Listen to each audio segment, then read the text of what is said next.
Nakabalita muna po tayo sa pinakahuling lagay naman ng ating panahon. At siyempre mula sa Pag-asa Department of Science and Technology, makakausap natin si Benny Estrareja. Ayan. Okay? Estrareja. Tama ba? Ala ko Estrareja yan. Anyway, okay? Benny, magandang umaga. Good morning. Welcome po sa ating muling pagkasama sa umagang ito. Ano ba ang talagang lagay ng panahon? At kamusta ba ang dating itong habagat at saka itong bagyong si Dante? Benny. Good morning po, Sir Mike. Ganyan din sa ating mga taga-subaybay. Meron tayong update muna regarding po sa Tropical Depression Dante. Dito po sa may Philippine Sea. Huling namataan, 880 kilometers silangan ng extreme northern Luzon. Taglay ang hangin na 55 kilometers per hour. Malapit sa gitna, may pagbugso hanggang 70 kilometers per hour. Kumikilos, pahilagang kanluran sa bilis na 25 kph.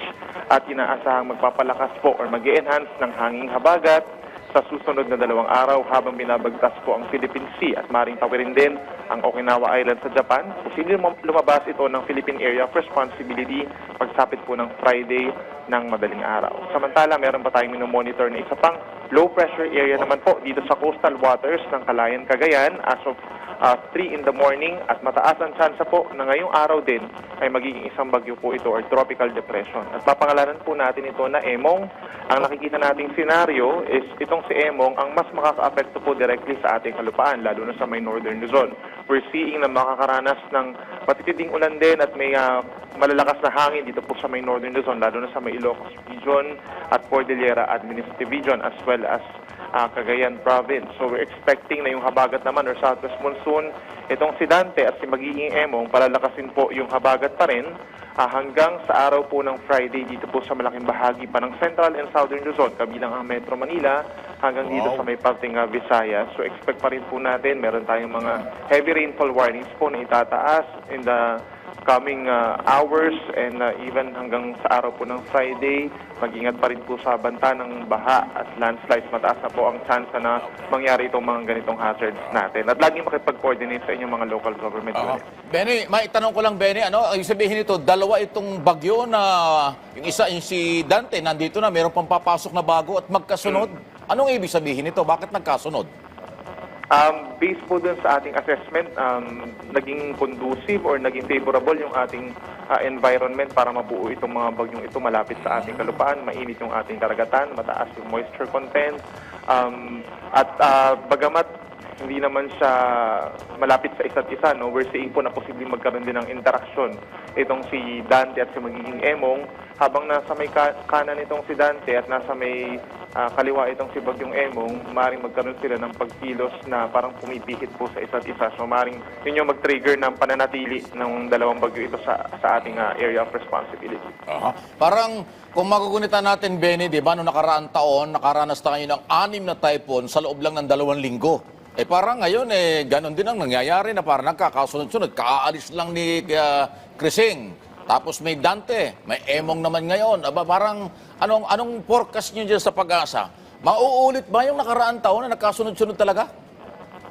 Hindi natin inaalis yung chance po na magkakaroon pa rin tayo ng halos magkakasunod ng mga weather disturbances for now. Dahil active po yung ating Pacific Ocean sa mga pagkakaroon ng mga low pressure areas.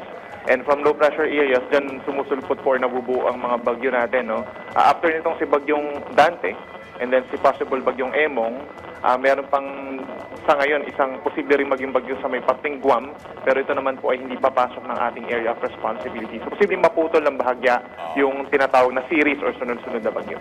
Ngayong oras na ito na tayo ay nag-uusap, sa palagay mo, Benny, kasi kinukuha na kayo ng report ng Malacanang para sa kanilang announcement every day kung may pasok o wala ang mga bata at ang gobyerno. Sa tingin mo, itong sitwasyon ngayon, posibleng bukas ay wala na naman pasok, posibleng bukas ay ideklara naman na walang pasok ang lahat dahil dito sa namomonitor na ito mula sa inyo, Benny?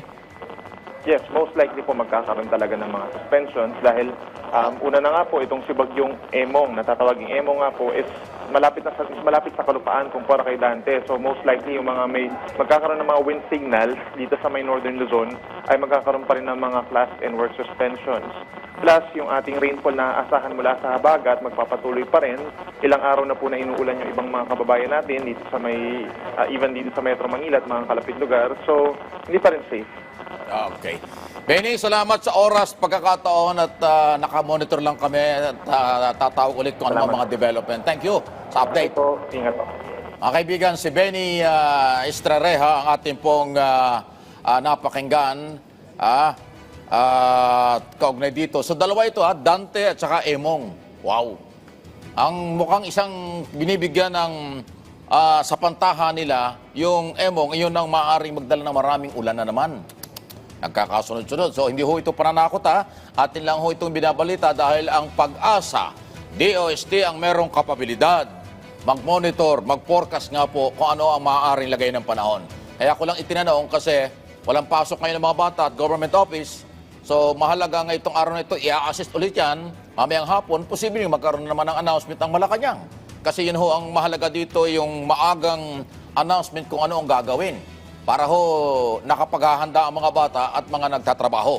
Pero, hindi natin ginusto ito.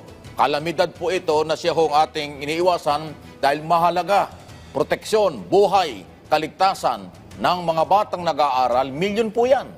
27 million sa public school, ay sa private sector, marami rin. Abay, milyon-milyon yan. Yan mahalaga pong nabibigyan ng proteksyon kasama yung mga empleyado. Okay? Ng ating pamahalaan at iba pa kung kinakailangan. Magandabay lang po kayo. Anytime, pwede hong magkaroon ng mga ibang announcement or kung anuman para ho sa operasyon bukas. Pero ngayon, wala talaga. Holiday na naman. Holiday tuloy. Wala na naman trabaho. Ay talagang matindi. Tuloy ang iba nating mga balita. 15 minuto na po makaraan.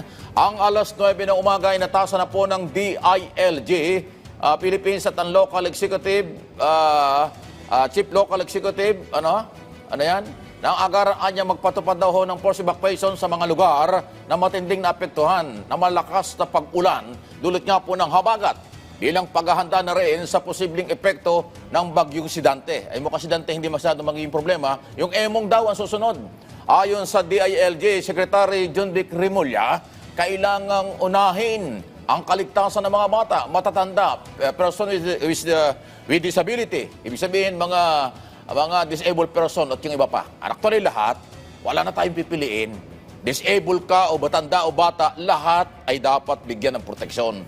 Kaya ating irespeto, unawain kung ano po ang mga policy ng national government. Although yung iba ay parang nagsasabing puro naman cancellation. Aba hindi po, ang mahalaga dito ay buhay. Kung doon sa lugar nyo walang baha, doon sa iba naman may baha. Hindi naman pare-pares ang tinitirahan natin Merong mga lugar na ang tubig ay nasa loob ng bahay.